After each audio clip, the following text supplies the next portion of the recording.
it's Will with Tabletop Generals. We've gotten in the Hackmaster 5th edition from Kinzer & Company. Kinzer & Company started Hackmaster about the time that D20 came out from Wizards of the Coast.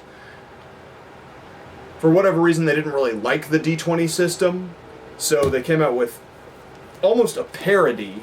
This is the old 4th edition. Almost a parody role-playing game. There's an actual role-playing game system in here, but it's full of humor, and the role-playing system that's in here is very complicated. The player's handbook is 350 plus pages. The old Game Master Guide is about as thick, and then the Bestiary came out in a series of smaller books. They're running about 100 pages. Here's 3 of them here, A to Z. I think there were 7 or 10 volumes of the Bestiary total, called the Hacklopedia of Beasts. Kind of surprisingly, Hackmaster got a big following, and so much so that they revised the rules, and they came out with the Hackmaster 5th edition. And it's out. This is the Hackmaster Player's Handbook. It's a gorgeous book, first of all. I mean, it's striking. It's red leather with gold leaf on the spine. It's embossed with, it's got like a coat of arms embossed into it, and then good artwork right on the cover. Their Hacklopedia of Beasts is now 1 book. They may come out with a supplemental book with more monsters later, but this has got enough to certainly get you up to level 20. Once again, it's green leather this time, gold leaf on the spine, it's got this reptilian eye, and then it's got scales embossed into the leather. You probably can't see this in the video, but Josh here at Tabletop Generals remarked that these were the most gorgeous role-playing books he had ever seen. And he's not exaggerating. They're beautiful. Aside from drooling over the covers of the books, let's actually talk about what's inside them. Okay, you've got a streamlined system, combining a lot of elements of the Hackmaster 4th edition, retaining some of the humor, but not quite as over the top as it was. It's a little different from your fantasy role-playing games. The ones you're used to, like Pathfinder, Dungeons & Dragons, the D20 system, but not in a bad way. The most striking difference, okay, it works the same. You've got stats, you have magic, you have magical beast, it's a fantasy setting, you have your basic character classes that you'll be familiar with. A lot of it's familiar. The thing that is a little different is the combat system doesn't work off of a turn sequence. It works off a count sequence. So the GM will start the count at 1 second. So let's say your party runs into some goblins 30 feet away. Okay, the GM says, I'm going to start the count. Second 1.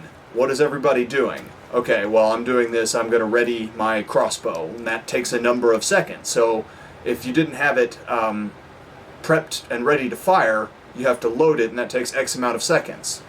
The goblins, meanwhile, are going to start advancing towards you at a run. They can move so many feet per second. So everybody readies their weapons or does what they're going to do in count 1. GMs count 2. Everybody probably at this point would continue doing whatever they're doing unless the action they had chosen only takes a second, like readying a weapon. So then somebody whose action only took a second could start to move. Okay, the goblins get here and you're still fumbling with your crossbow. You can stop doing it. So let's say, I forget how many seconds it takes to reload a crossbow. I think it's 20. But let's say the goblins are there and they're about to hack at you at count 12. So you drop your crossbow in mid preparation and you can start a whole new action. And you can do that at any part of the count, so there's no waiting your turn. You know, it's unique. It sounds complicated, it's not. Run a sample combat and you can get the hang of it very quickly. Magic works similar to traditional regular fantasy role-playing games. All you need to play right now, the GM's Guide is not out yet, but all you need to play is the Player's Handbook, and the Hacklopedia of Beasts. Complete rule set in here. I imagine when they come out with the GM's Handbook, it'll be supplemental information, more setting information. A couple of words about what's inside the books. The outside is a preview of what's on the inside. Good artwork. Well laid out. I mean, really good artwork. It's well laid out. It's in a logical, you know, character creations first, and then I think equipment. See, they've even got some reprints of famous paintings in here.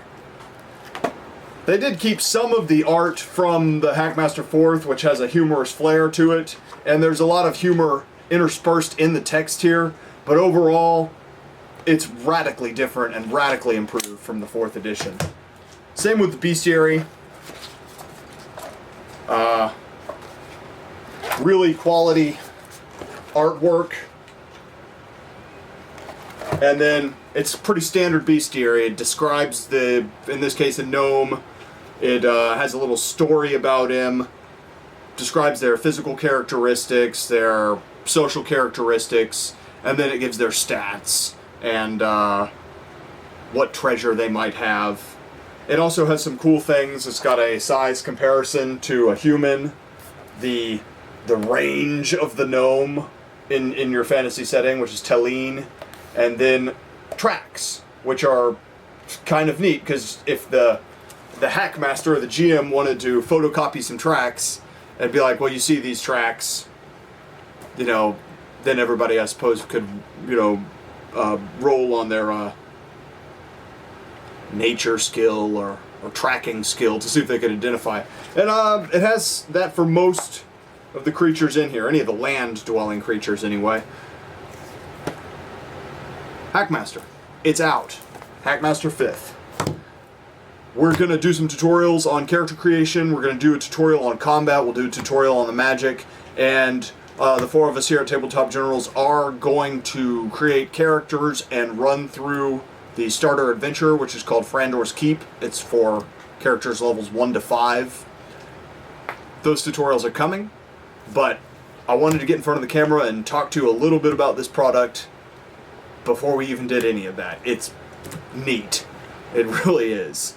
It's going to be available in the Amazon store, Tabletop Generals, and it'll also be available on the website, TheTabletopGenerals.com. Thanks for watching, guys, and happy hacking.